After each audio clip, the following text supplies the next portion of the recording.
Hello again, it's Lock Noob, and you're watching my side channel, Side Noob, and this is the side channel to my main channel, Lock Noob. Please, obviously, subscribe to both if you haven't already. I'd really appreciate it. Anyway, enough about that. I recently did a video on this Brinks house key padlock, and this is a great example of why I have a side channel in the first place. I didn't really explain clearly how you would pin this padlock up using the pin gauge to a different key. So say this was your door lock, a Schlage style door lock, what they call a key and knob cylinder, and I had a house key, and here's just a standard key, and I wanted a padlock, hopefully a low security situation, that fits my house key, and you'll see that the bitting in these are not the same.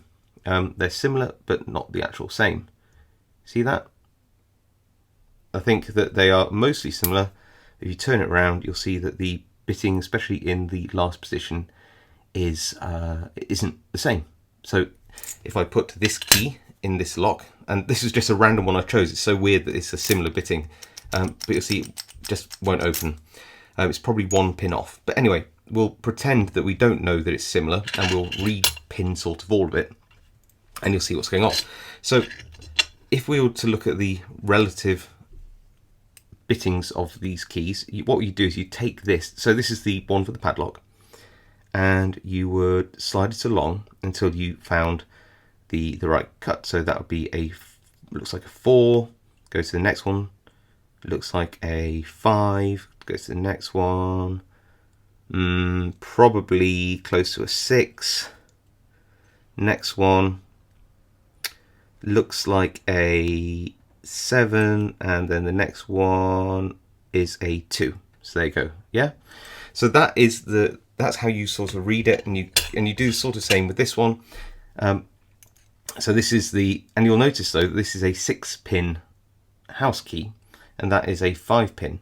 Now I can show you without taking it all apart and adding another driver pin. I'll have to pin this up to 5 pins, which means I only have to worry about the first few cuts. Now you might think, but isn't it more secure if I did a 6-pin? Sort of. And this comes to another point. It's think about it. If you have this padlock external to your house, and somebody just snaps the padlock off, takes it all apart, and then determines the bitting of your padlock, then if you had a 5-pin padlock and a 5-pin door lock, they would have essentially the key to all the other locks that had the same bitting as this. So that's why this is a house key padlock. So the idea is that you'd have the same bitting as your house door lock to the padlock. So you put this padlock on something else, maybe an outdoor gate or shed. Can you see the security issue there? That somebody could take the lock and find out the bitting for your key. Now, if you have a 6-pin door lock and only pin it to 5, the most they can determine is the first 5 and not the last pin. So unless they cut a key for all possible combinations of the last pin position, they wouldn't know so much about your lock. So that's one thing. The other thing to say is, if you did do a 5 and 5, are you really going to use this outdoors where it could get broken and snapped and decoded? I'm not so sure. Maybe an internal door somewhere, possibly. I don't know. Like I said, I'm not a security expert or locksmith. I'm just sort of pointing out some of the security flaws that have also been mentioned in some of the comments, which is really cool. Anyway, I find this whole thing very fascinating, and I just want to show you how you go about repinning this lock. So ignore that key. That doesn't really matter. That's just to open up the padlock. And we won't necessarily need it after that point. So we get a little bag of pins. Let's open it up with some scissors. And by the way, if I haven't made any of this clear, this is my fault, not your fault. So just let me know in the comments, and we will try to move on from it. So here's a little plastic pinning tray. Going to tip out all my pins. They're all color coded, which is kind of cool. Put that over there for now. We're going to take our out of the pack padlock. Again, once we've opened this up, we really don't need that key anymore. You'll see that there is a hex screw there, or hex bolt. I'm just going to or an Allen bolt, or whatever you want to call it. and we're just going to remove that retaining screw like this. Now we don't need any specific equipment, although inside here it does say tweezers, and it doesn't really matter what type. You can probably just use your fingers, but I've got tweezers just in case. Okay, now we can put that over here. I'm not going to look at the instructions, I don't think I need to, but I've got now this lock open. But if I turn it, you'll see that that's where the so that's here, the position where the key pins are at the top. Insert the key, it pushes the driver pins to the shear line, turn it all the way around, and you can see I've got 6 pin positions here and an empty chamber. Now don't mess about with that chamber, we're just going to concentrate on these 5, but you'll see how those pins are extremely flush with the cylinder underneath. Can you see? You don't want any steps there at all, nothing poking up, nothing poking down, just perfectly flush. And then literally what you do is you get something and you tip out all your pins like this, and they should all come out. The last pin sometimes doesn't want to because the other pins essentially center the cylinder, and if you've got one left it can be a little bit of a wiggle to get it out, but a few taps and there we go. And then you can just withdraw the key like this, but do not at this point turn this around, because the driver pins will then shoot into these positions and you could get in a world of hurt. Just don't. Right, now we don't have to really worry about this key anymore. We've got the driver pins held. You might be able to see them down the keyway, just there, just poking up. So just there. You see, poking up into the keyway, but not blocking. And empty pin chambers. If I put in my new key like this, you'll see that it fits nicely, but I haven't populated these chambers. Now what you could do is you could just take some of those random pins and have a go at pinning it up and seeing what fits.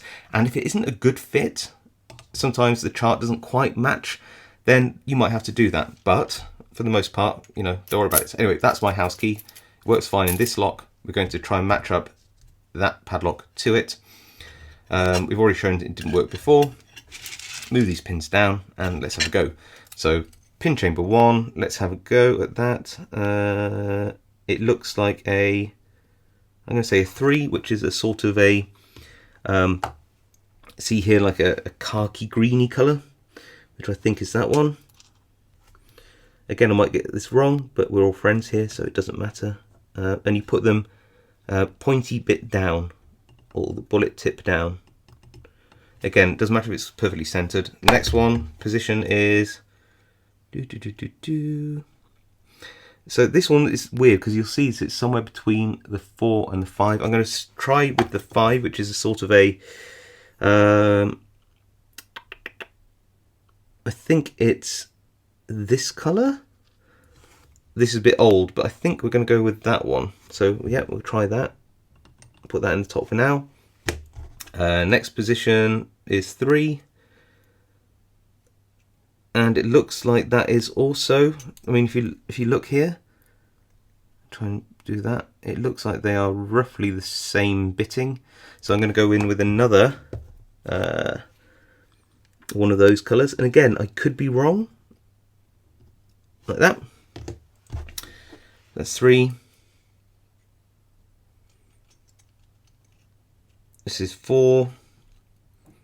Which I think is lower. So I'm going to say it's not 5. It's a purple one, which is this one. Put that in pin chamber 4, and again I'm just going to put that in and then wriggle this about so they'll all drop down. Oh.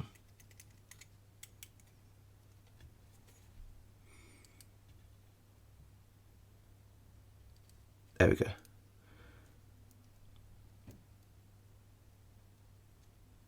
Try and get these new pins to go in. There we go. There we go. Like that, like that, like that. And I think, was it a brown one? One of these ones, I think, is the colour. Yeah, go with that.